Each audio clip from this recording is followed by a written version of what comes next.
Welcome into the Atlanta basketball party, your home for the best Atlanta Hawks talk. It's local insight you can't get anywhere but here at Locked On. I'm your host, Tenitra Batiste. Joining me today are Jarvis Davis and Deshaun Tate. Today's episode is brought to you by FanDuel. Make every moment more. Right now, new customers get $150 in bonus bets with any winning $5 bet. That's $150. If your bet wins, visit FanDuel.com/LockedOn to get started.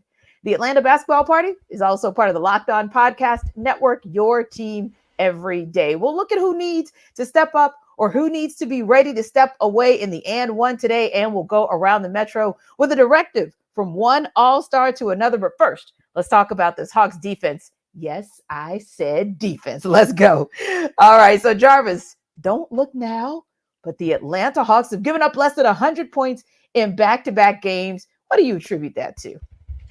I think one of them, like half of it is playing up against a bad team, and the other half is, the Magic's best player being out, Paolo Banchero not playing. I think that has something to do with it, but I also think it has something to do with just some, obviously with injuries coming back, Jalen Johnson, in a nice groove, and I know we're going to talk about that a little bit later, but I think DeAndre Hunter coming off the bench, like, I think that's something that they can keep an eye on. You know what I mean? So I think he's been a lot more aggressive, which we've been asking from DeAndre Hunter for quite some time. So I think it's a combination of things. Just overall, with the level of play that they were faced with, and of course the injuries. They're dealing with injuries too. So those kind of cancel each other out. So, and I think that it's just an overall, just a lot more effort. And then I think DeAndre Hunter, finding his niche, I feel, in what he needs to do as an NBA player, not only this season, but going forward. Yeah, and I have to agree with you on that one, because it's one of those things where, in all honesty, we were kind of wondering whether or not he would be able to manage through that, because honestly, we've all kind of questioned that mental toughness, that mental mettle on what he could and could not handle, just to be honest. And so one of the things we wondered about was whether or not there would be sort of an uptick or down in him being on that bench. And if you check out the last 9 games in the split, 23, almost 24 minutes off the bench, 54% from the field, 46% from three, 87% from the charity stripe. And then you go to the other side, the defensive side, 4 rebounds, almost 1 block, almost 1 steal a game, and then back to offense, 17.3 points. So you're absolutely right. For me, it's a pleasant surprise, because at the point where we gotten to, we were literally saying, hey, is it time to let him go? Like, is it time to just move on from DeAndre Hunter, cut your losses with all of the money that you gave him when you extended his contract, and just say, hey, it ain't working? But that speaks to, I think, as well, Deshaun, what Quin Snyder is able to do in finding out how to manage the personalities and the mentals of each player individually, and seeing how that fits collectively. Because I don't know if any other coach could have figured out how to have a conversation with DeAndre Hunter and say, hey, definitely we appreciate you, but we're seeing as a starter, but we're seeing something in you coming back from injury off this bench that is so much needed, because this is not the bench that it used to be. And for him to step up to the plate and say, yeah, I can manage that, I can handle that, and then deliver, I think it's impressive. I think it is too. And listen, I mean, you got to remember, when you're talking about DeAndre Hunter, this is a guy that, hasn't even played 67 games, and he's been in the league for a handful of years already. It wasn't that long ago that we was having conversations about this team, and it's like him maybe being the second best player on this team. That was even when John Collins was on the team as well. It wasn't that long ago we were saying, I think that this team could really do something, but if they don't find a way to keep this guy healthy, he is the X factor for this team. And I'm not sure if they can really get to the promised land of where they're ultimately trying to get to. Yeah. I've been saying it for quite some time that he needs to come off the bench. He's bringing a different spark, and, he needs to be challenged a little bit more. And it's good to see that somebody had that eye to be able to know that that's something that should be done. Cam Reddish wasn't challenging him for that spot enough. Kevin Huerter wasn't challenging him for that spot enough. any of the, wings and so forth that was coming up through here. Definitely didn't do that either. But I think Saddiq Bey being more of a guy that's more consistent. I know exactly what I'm going to get out of him each and every single night, even if it's not, in the big volume maybe that DeAndre would bring.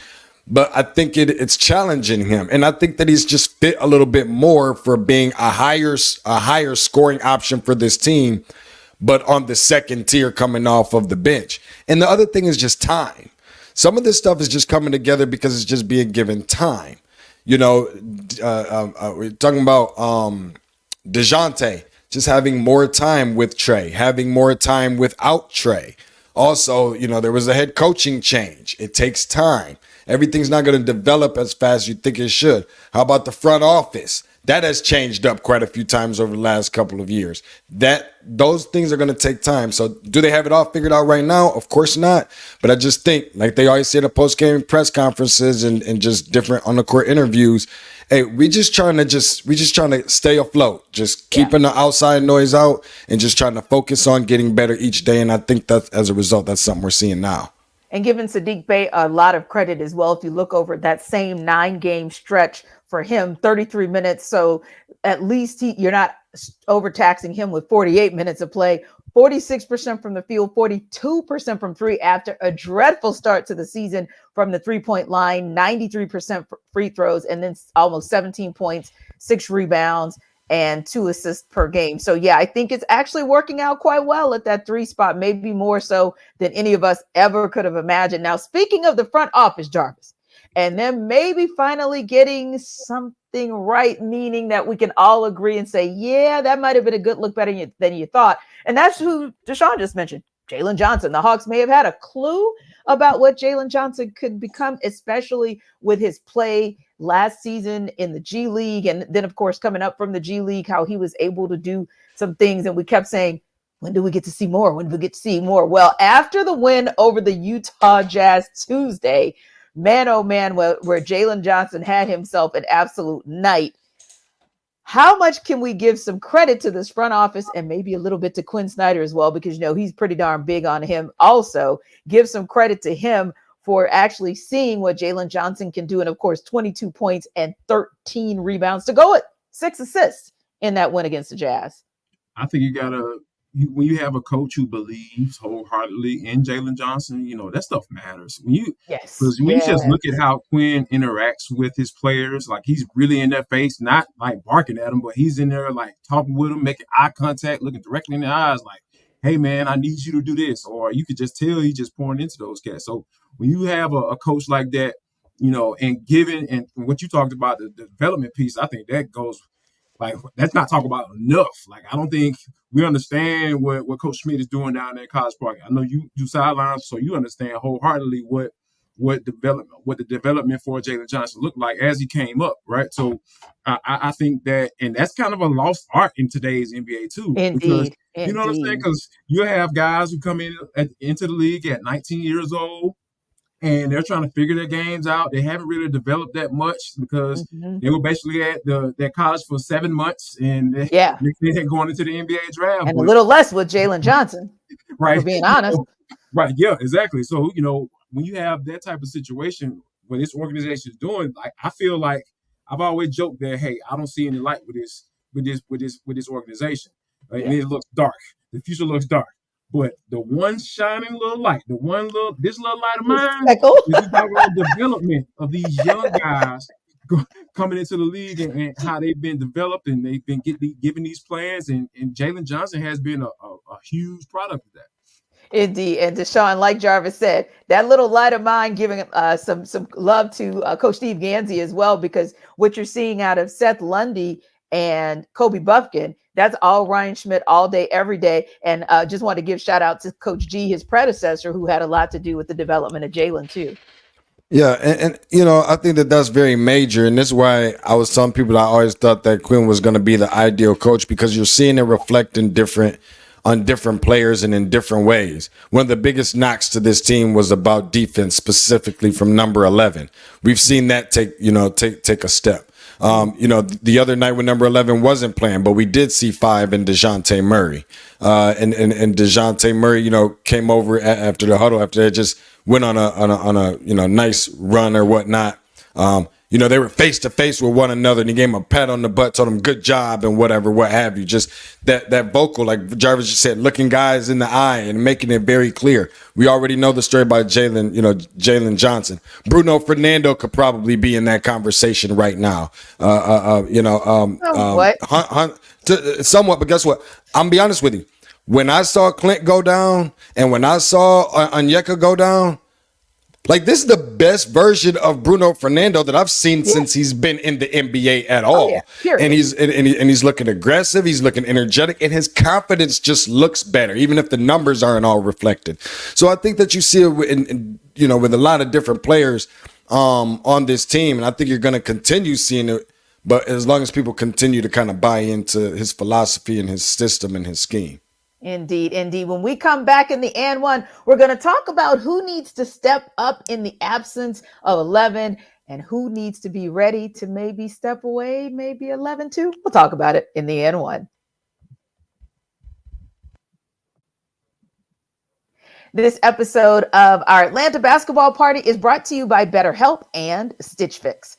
So think about this. We are 2 months into this year, about wrapping up, right? And sometimes we kind of need an opportunity to reset the goals and the resolutions that maybe you set in early January just have not come to fruition, haven't made any progress over that. Or maybe you need an opportunity to get some things off your chest. Maybe you brought some things in from 23 to 2024. You haven't gotten past them. Big or small, certainly things happen to you. And it's important to let those things out, especially to someone who's unbiased on your life. That's where BetterHelp comes in.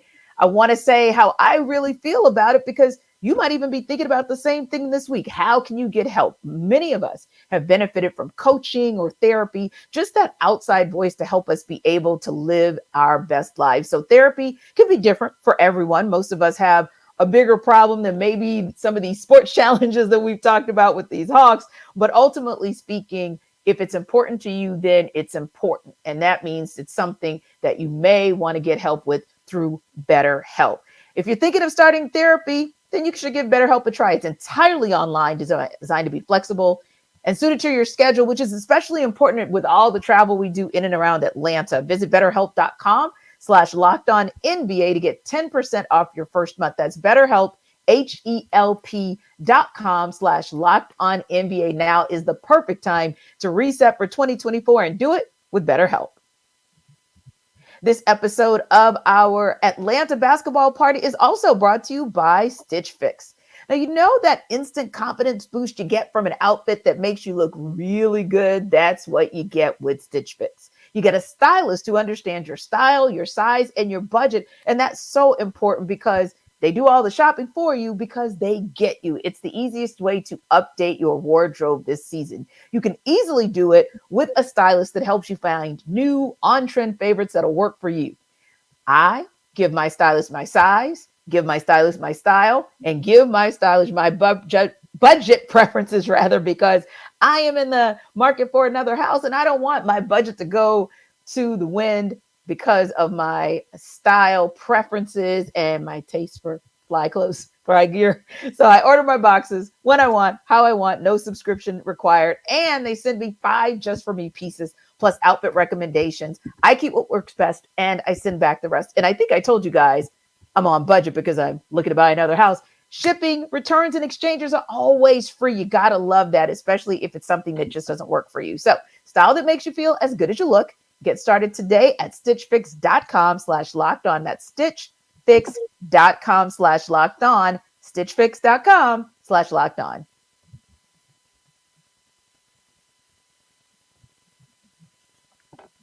So Deshaun, we're now in the midst of our minus Trae Young stretch. 2 games without him. We don't know how much longer it's going to be. We've been told he won't even be evaluated now for another about 3.5 weeks or so. Who has the most to prove on this Hawks team in his absence in terms of saying, hey, I can step up to the plate and help it get done? Same guy we were just talking about, DeAndre Hunter. I think that's the only guy, or maybe that's just where that little light of shine that we were just talking about is right on him. Nobody else, in my personal That other opinion. little light of mine, I'm gonna let it shine over here. And it's gonna be right on him. My little light and everybody's little light is gonna shine right on him. And hopefully it'll turn into a big light and a bright light. Yeah. And hopefully he can kind of go off and continue doing what he's doing, because I think that, again, we've been having this conversation for way too long about how different this team looks if you're able to, he's able to give some kind of production and contribution.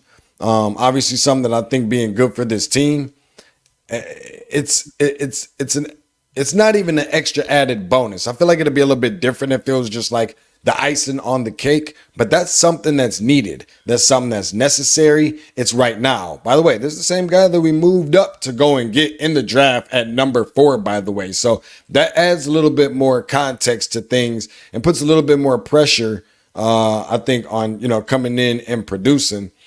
I don't see it being anybody else except for DeAndre Hunter. Wow. I agree with you. Well, let me pose something to y'all. Like, who's the guy that's been in all these trade rooms all this year? Yeah. Who's the guy that people have been disrespectful as far as offers? Like, barely a first rounder. The Hawks gave up 3 first rounders for DeJounte Murray. They could barely get a first round. The trade with the Lakers had D'Angelo Russell, who has been a journeyman, to say the least. That's who the Hawks were going to get back if they would have sent DeJounte Murray away. So I think DeJounte Murray has the most to prove. Now, I know that we don't know. I think it's fair to say we don't know if Trae is going to be in conversations. It seemingly he has been. So DeJounte saying, hey, you know what? I can hold it down. Trae, my dog, that's my boy. I came over here to make it work with him and try to see if we can get a chip. But if y'all trade him away, best believe whatever you get back, that'll be enough, just enough for us to kind of get where we want to be, and that's out of this doggone play-in tournament. It is time. Yeah. It's time. And Jarvis, that's a perfect segue into what I wanted to talk about, because another topic I wanted to talk about, because like we said, Trae's been out a couple games. The buzz started even before that, to your earlier point about the trades that didn't happen, were going to go down, didn't go down, right? But the buzz is back in a big way because of what we've seen out of DeJounte Murray having to play his natural position of point guard, right?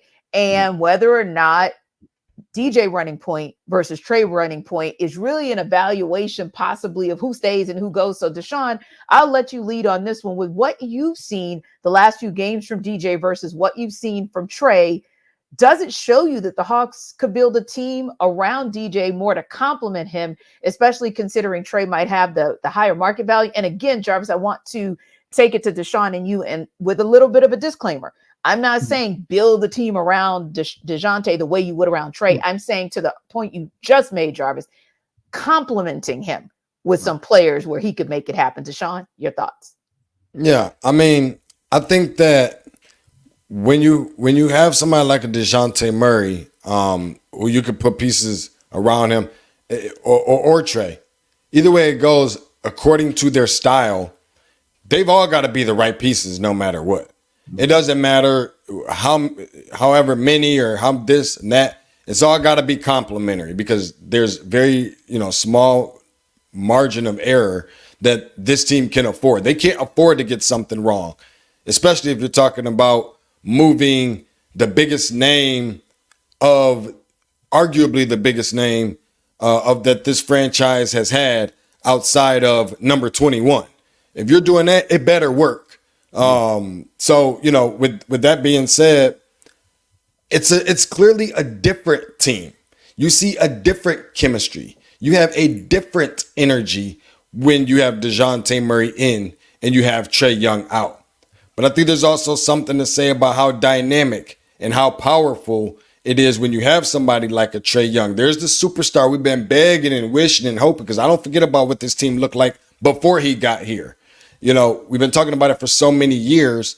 Then you finally get that, and then you may be trying to move on from fine. But I know one thing, if you are talking about making a move like something similar to that, and you're going to have DeJounte Murray remaining in Atlanta Hawk uniform, ask yourself how confident you are that he could be the person to lead this team to the Eastern Conference Finals. something that this team has never done before, at least while winning multiple games in it.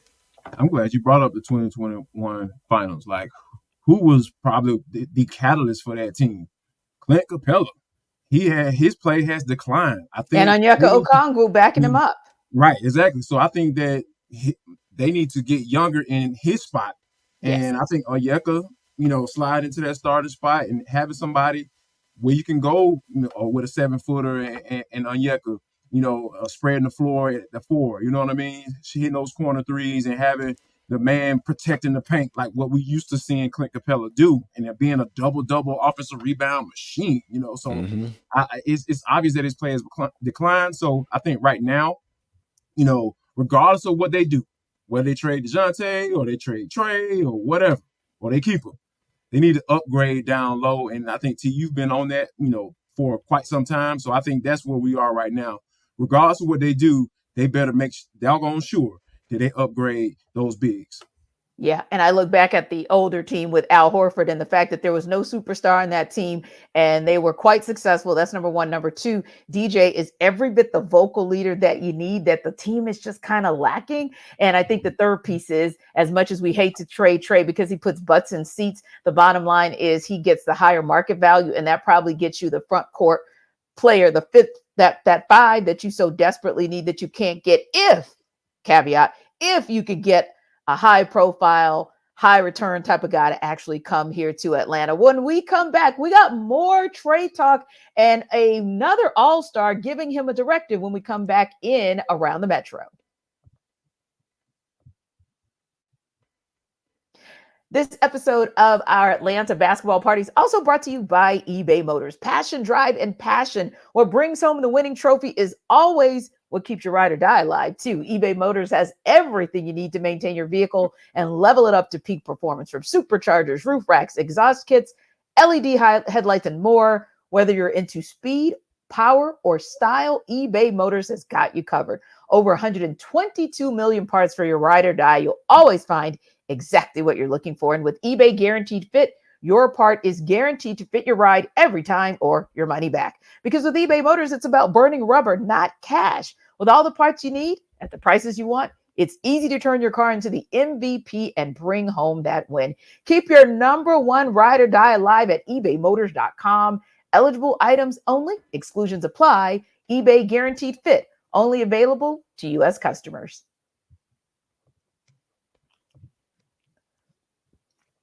Guys, there was some interesting commentary to come from 4-time NBA All-Star, who was most recently with the Denver Nuggets back in 2022, Demarcus Cousins. He dropped some knowledge on his Bully Ball with Rachel and Boogie podcast on Trae Young and seeing him suit up for the Hawks again. It's so much packed in there, Jarvis. So I think I might just take it like bite off pieces of the elephant, and then you guys come back with your comments.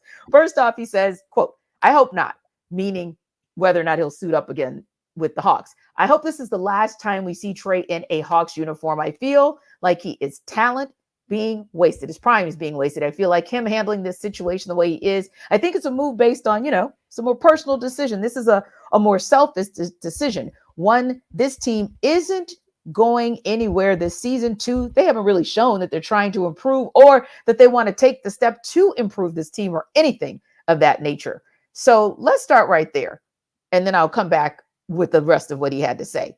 JD, is Cousins onto something, or is he off base? I think he's onto something. Just for that small little snippet where he said, if you get past the inflammatory, I don't want enough or whatever, I get that.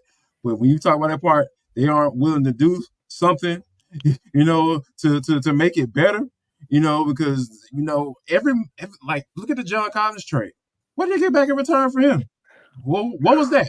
A salary dump. Yep. That's all we've seen. That's Kevin all, Hurt, yep. salary dump. You know what I'm saying? So, like, all of those pieces that you had that were good, it seemed like they were starting to come together. And, coming off the Eastern Conference Finals run, like, oh, yeah, all we got to do is retool some things and go add a superstar next to trade. And, that hasn't worked out. With DeJounte Murray, you trade away your future. So it's kind of like, all right, you don't have any future first-round picks for the most part. Right. And you right there up on the aprons and cooking donuts and stuff like that.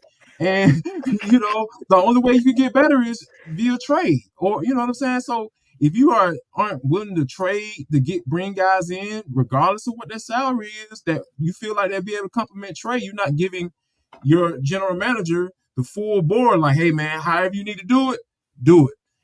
But nah, we don't get that. We get if it makes sense. If we're going to contend for a championship, well, dog, how do you know if you're going to contend for a championship if you don't go out and get the players that you feel can go contend for a championship? That just tells me you don't got no confidence in your general manager. Right. And I mean, that's real talk. And then Tate, Boogie goes on to say, I totally feel like it's totally okay for Trae Young to make this type of move, meaning if Trae decided, hey, I'm okay with the trade and I want to move on.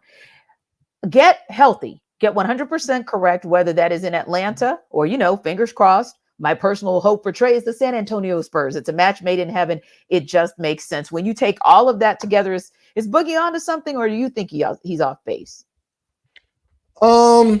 I mean, I think he's definitely onto something. I mean, when you consider the fact of, and I hate to be the person, I always kind of go back to this, but I think it was telling a very big piece of Trae's career here in Atlanta is when things went south with Nate McMillan.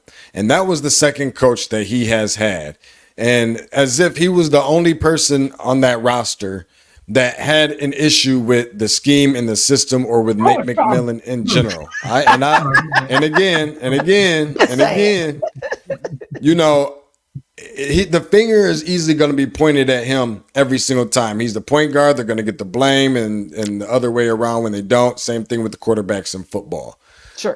Because the personality that Trae's have amongst other things. But I think when it kind of came off as if a lot of people really started questioning Trae and we start hearing a lot more talk about Trae being out the door, and just a bunch of narratives about how people just really wasn't feeling it. Now, pulling up from the logo with 17 seconds still on the clock, those are things that are going to be difficult to get next to when you're talking about, Trae Young and his style of play. But you also knew who you were drafting in that instance. So him being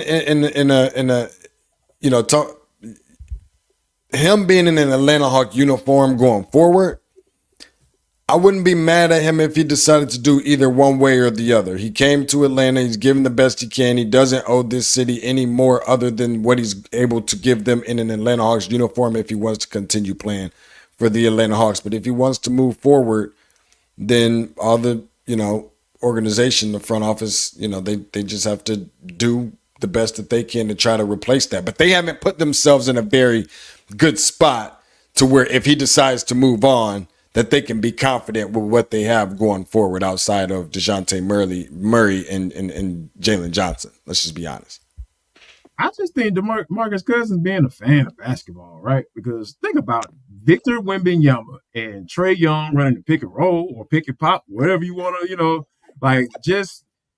that would be something fun to watch. Like, now, granted, I don't want to see Trae Young in a different uniform, but for me, right, I look at it from the standpoint of Cousins is, a lot of people can say what they want to say about DeMarcus Cousins, but he's a hoop head. Like, he's a hoop head. Guys want to see that type of stuff because especially he comes from the generation where it's okay to say, I want to go play with this guy, so y'all need to trade me and let's move on, right? So he comes from that ilk, right? So for him to say that he want to see Trae Young in the San Antonio Spurs uniform, albeit I don't know if my man was right, the most legendary coach ever. I know. I was thinking the same thing. Does Greg Popovich want to see him? We'll see if Pops want to see that. Yeah, you know what I'm saying. But as far as hoop heads and people who just really like to watch good basketball, offensive basketball, yeah, absolutely. I think that would be great. But yeah, I don't put anything into it. I don't think he got any inside information or anything like that. So I just look at it as he's just being a fan. And it's just unfortunate that people have to come to Atlanta and pick on the only superstar that we have right now, as a basketball team and try to get going on. Exactly. But you're right. I mean, DeMarcus Cousins has a different kind of eye. He played with Golden State during one of their championship runs, so he knows what winning basketball looks like, in addition to being a hoops head. And with Trae Young always kind of being, touted as Steph Curry Jr., there's something that, Boogie could be seeing that we but didn't have the opportunity that we don't have the opportunity to see because we didn't play with the Warriors. Also, he had a stint with the Milwaukee Bucks, the Denver Nuggets. I mean, he's seen enough talent to kind of probably know better than most where talent fits best. And maybe, like he said, just not enough has been done around Trae. And I think the other piece there is you don't want to be having this conversation 2 or 3 years from now where you could have gotten something for Trae and then he's devalued for whatever reason, and you just don't get what it is that you want. And in the meantime, in those 2 to 3 years, you still never built anything around him to get him past either the play in, or deep into the postseason. So listen, this conversation is going to continue because guess what? There's nothing but conversation and conjecture that's going to happen for the next few weeks while Trae Young is off the court. But we appreciate you stopping by to listen to what we had to say about it on the Atlanta Basketball Party, your home for the best talk. Remember to like and subscribe to our YouTube channel. And of course, we'll see you tomorrow on the Atlanta Sports Party.